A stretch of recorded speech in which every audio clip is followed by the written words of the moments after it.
Hello, this is Rob Tippett from Boxing Social in association with Betfred, and I am delighted to be joined by Fabio Wardley. A spectacular performance, second round win over Richard Lartey. What did you make of your performance, Fabio? Yeah, I was happy with it. Like I said, I wanted to, going into this, I wanted to get some more rounds, wanted to get some more time and whatever else, but like the whole cliche is, no, you don't get paid for overtime in this business, so got the job done and get out of there and go home. First round, stood in there, took a few, fainted, worked things out. What was the first round like? Did you feel any of his power at all?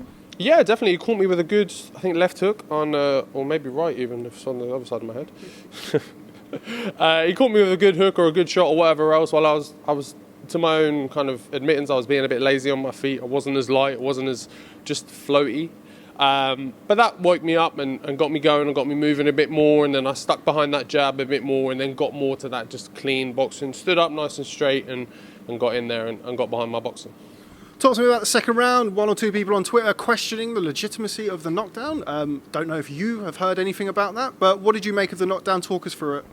I haven't seen it back yet, and I'll watch it back myself, but to me it went exactly as I planned. Like I stuck a nice solid jab in there, and I saw his legs go a bit. I saw a little bit of wobble, so I stuck another good jab in there and a big right hand behind it. Where it landed, whatever else, if it, I don't know, glanced the head, glanced the glove and hit him, whatever. I did my job at the end of the day. I got him out. Boxing, inevitably people are going to compare your performance to that of Nathan Gorman, to that of Daniel Dubois. You got him out of there quicker. Can we take anything from that?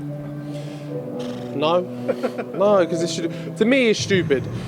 Because then what are you going to say? If I got him out in 9 rounds, does that make me better than Nathan but worse than Daniel? Like, it's not. But to me, boxing isn't that cut and dry. Like, it's not as simple as saying, oh, he got him out then, so that means he can beat him and beat him. Like, I'm not the man that beat the man that beat them. Like, it's just bullshit to me. So, like, all it is all I look at it for is what it is. I beat Richard Lartey in 2 rounds, and whatever anyone else did with him is irrelevant to me. It's about me, my own development, my own performance, and just moving forward. Been a hell of a year for you. There's been opportunities for people that have come up. There's not been as many opportunities, as many dates as we've seen in the past. You've taken them with both hands, but you're kind of now in this position where do you go next? What sort of level of opponent do you want to fight next? We just have to keep moving. We have to keep moving forward. Like I say, I want decent level opponent. I have no interest, and me and the team don't want to go back to fighting journeymen and building fights and whatever else. I want good competitive fights now, where it's a tough challenge, and I've got to earn my stripes with it. That's what we're looking to do, is earn a few stripes in these next few fights. I've seen David Adelaide has posted a tweet saying that this is the type of fight that he wants. Is that a fight that interests you? David Adelaide has been, like, since he started, he's been calling my name, and look, he's a young prospect coming through, and that's what you do to get your name out there. But he's fights away from me. He's 5-6 fights away from me. He's not ready for me just yet. Let him build. Let him take his time. And I have no problems with fighting him whatsoever. But I know Frank's not going to let him anywhere near me, so it's a bit of a waste of time.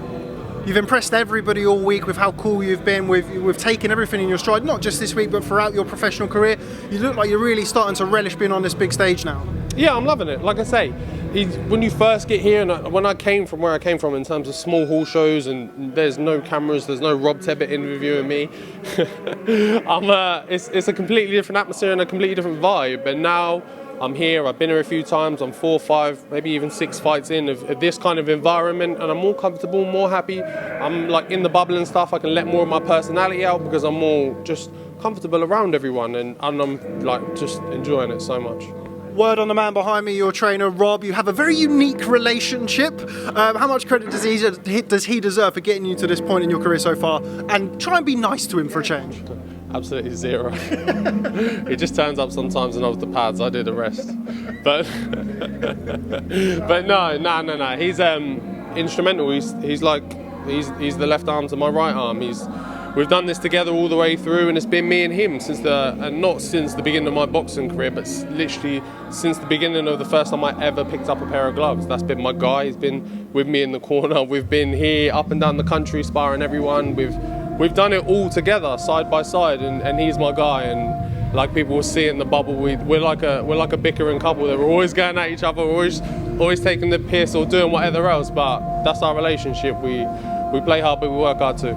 We spoke a few weeks ago on the Boxing Social podcast, please watch it if you haven't already, about your massive travelling support, well not travelling here tonight, but your massive support back home in Ipswich. I know how big they are because they've been threatening to kill me all week. What message have you got for them who are all raving about your performance all over social media and would have been watching you tonight? Thank you, just like from the bottom of my heart, thank you, because like Eddie said out there, thank you, no, not you, move to the side, him there, you as well, and you guys, like, thank you, because without you guys, there is none of this, there's none of me, there's no, I don't get to be in these types of places on these types of shows, because ultimately what you need to do to make a big impact as well when you're starting out is sell a lot of tickets, when that was a thing, and when it was, they were always there and always supporting, so I can't thank them enough. Like I say, we're from Ipswich, East Anglia, most of the shows are in London or wherever else, and they're more than happy to do the journey, and that takes a lot for people, and they're more than happy to spend their cold hard money as well. So again, from the bottom of my heart, just thank you to everyone. You keep performing like that and Eddie's going to have to bring a show back to Ipswich. I think he is, sometime soon we're going to have to hook something up, but I think definitely is my kind of thank you to everyone that I've said before. I do want to bring a show to Ipswich and just say, look guys, all you got to do is step out your door now. You haven't got to travel 50 miles up the road or whatever else. If a show goes to Ipswich, will you protect me? No, you deserve everything you get. He's been berating me for weeks on there.